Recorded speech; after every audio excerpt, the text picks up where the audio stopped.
تمدن اسلامی یک مقوله আজকে বিশ্বে প্রায় 10টি প্রসিদ্ধ সভ্যতার কথা আলোচনা করা হয়।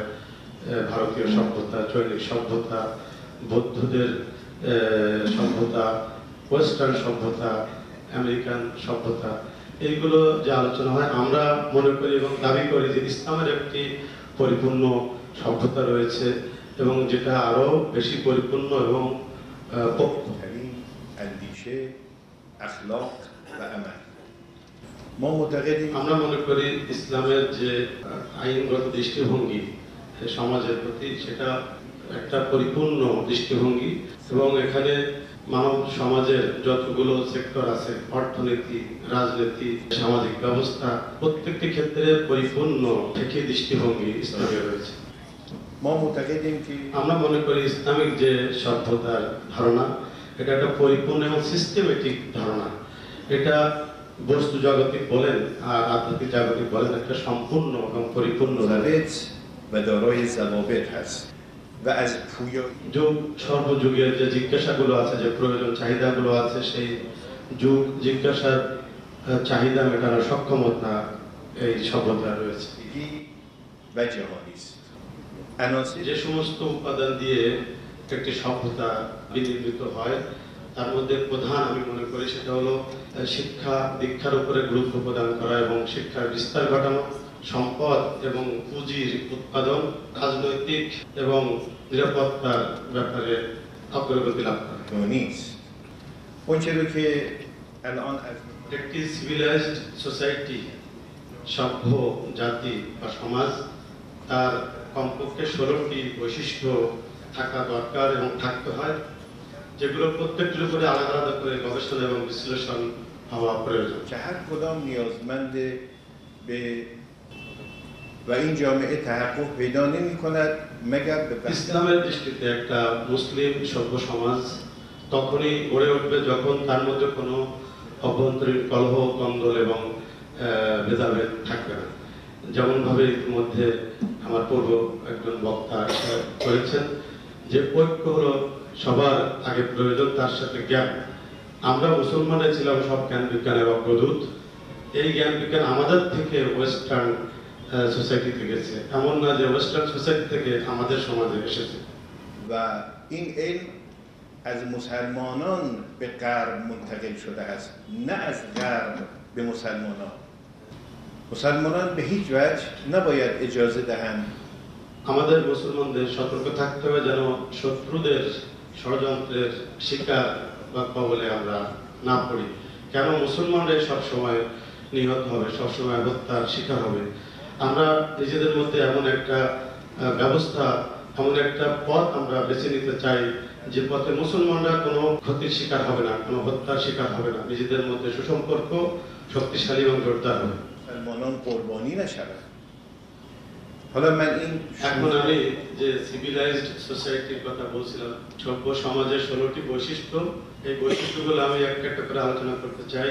আপনাদের প্রতি আমার অনুরোধ থাকবে এই বিষয়গুলো মনোযোগ দিয়ে শুনবেন। توجه بفرمایید و این بحث আমি মূলত এই প্রশ্নটির উত্তর দিতে চাই যে নয়া ইসলামী সভ্যতার যে কথা আমরা বলছি, এটা কিভাবে সম্ভব।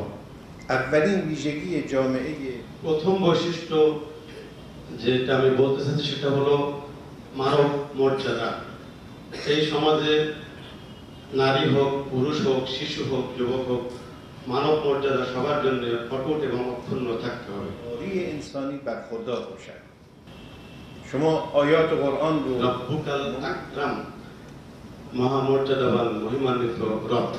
তেমনি ভাবে কোরআনের আয়াতের মধ্যে যখন ফেরেশতাদের নিয়ে কথা বলা হচ্ছে, ফেরেশতাদেরকেও কারীম অর্থাৎ মর্যাদাবান উল্লেখ করা হচ্ছে।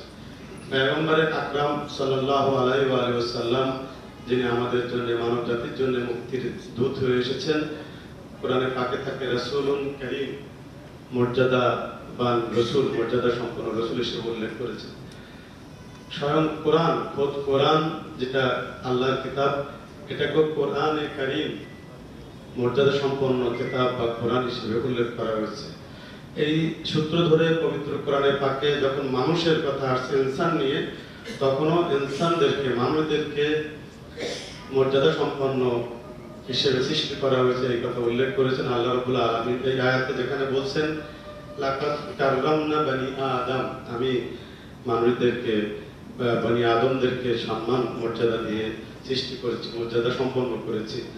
এটা ছিল মানুষের সত্যগতভাবে প্রাপ্ত যে মর্যাদা, কিন্তু মানুষ চেষ্টা করে আরো একটা মর্যাদায় পৌঁছাতে পারে, অর্জন করতে পারে, সেটা তার নিজের চেষ্টায়, এবং সেটাকে বলা হচ্ছে অর্জিত মর্যাদা।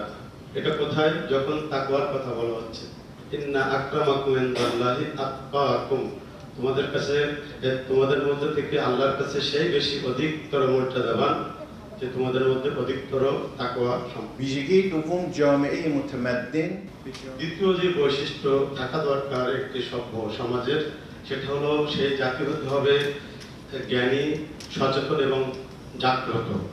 যারা মূর্খ, যারা অজ্ঞ, এরা সবসময় পশ্চাৎ পড়ে থাকে, পিছনে পড়ে থাকে, কিন্তু যারা জাগ্রত, যারা জ্ঞানী, যারা অবগত, তারাই উন্নতি লাভ করে।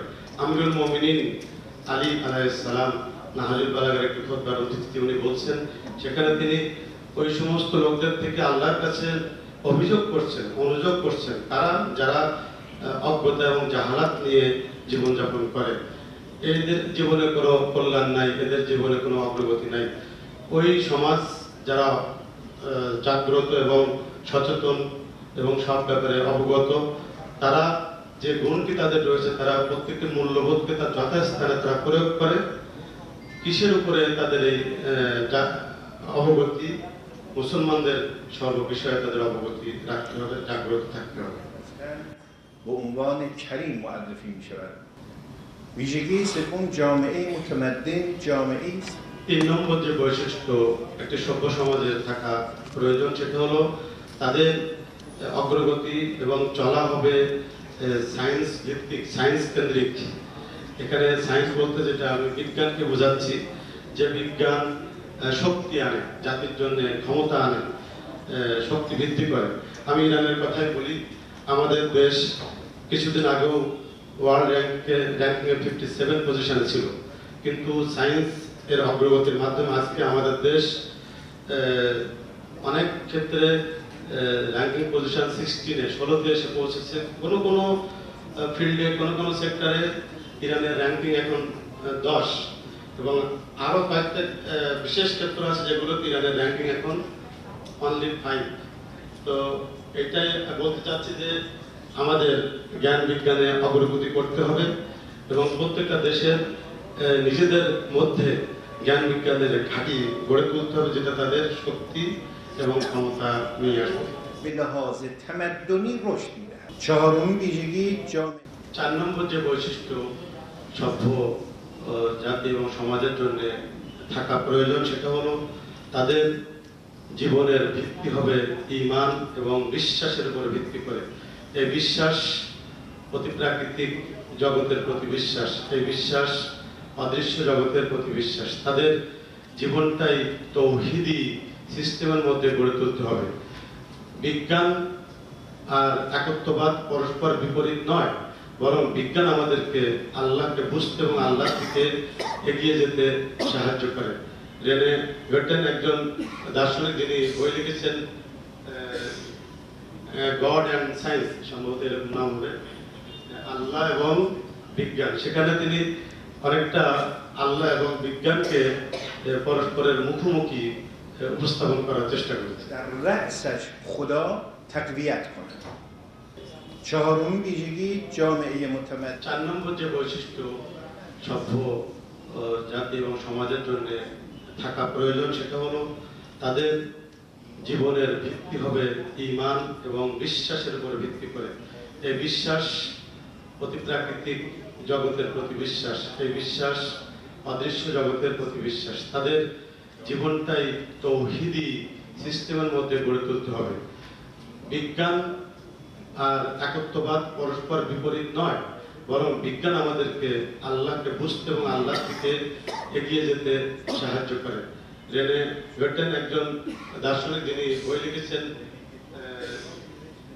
গড অ্যান্ড সায়েন্স, সম্ভবত এরকম নাম হবে, আল্লাহ এবং বিজ্ঞান। সেখানে তিনি অনেকটা আল্লাহ এবং বিজ্ঞানকে পরস্পরের মুখোমুখি উপস্থাপন করার চেষ্টা করে। خدا تقویت کنه. و اما ویژگی پنجم 5 নম্বর যে বৈশিষ্ট্যটি সভ্য সমাজের জন্য থাকা দরকার সেটা হলো জাস্টিস এবং ন্যায় বিচার সেখানে প্রতিষ্ঠিত থাকতে হবে। সকল পয়গম্বরই এসেছেন সমাজে এই ন্যায় প্রতিষ্ঠা করার জন্য। ন্যায়ের যে ধারণা, ন্যায় বিচারের যে ধারণা, এটা কোনো চাপিয়ে দেওয়া বিষয় নয়। মানুষের সহজাত প্রবৃত্তি যেটা আদালত বা ন্যায় বিচার সেটা সে চায় এবং এটা সে অনুরাগী এবং প্রেমিক। কাজেই প্রকৃত অর্থে সমাজের মধ্যে ন্যায় বিচারকে প্রতিষ্ঠা করতে হবে যেটা از سهم عدالت برخوردار باشند.